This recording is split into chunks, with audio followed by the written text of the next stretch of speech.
बिस्मिल्लाहिर्रहमानिर्रहीम। बड़ी बीमारियों से हिफाजत। हज़रत अबू हुरैरा रदी अल्लाह ताला अन्हु रिवायत करते हैं, इसका मफ़हूम यह है कि रसूलुल्लाह सल्लल्लाहु अलैहि वसल्लम ने फरमाया, जो शख्स हर महीने 3 दिन फजर के वक्त यानी सुबह के वक्त शहद को चाटेगा तो उसे कोई बड़ी बीमारियां नहीं लगेगी। तो दोस्तों, अल्लाह ताला हम तमाम को इस अमल को पाबंदी से करने की तौफीक अता फरमावे।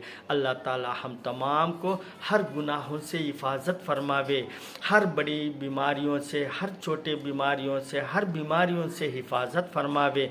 अल्लाह के हुक्म पर नबी पाक सल्लल्लाहु अलैहि वसल्लम के हर सुन्नतों पर अमल करने की तौफीक अता फरमावे।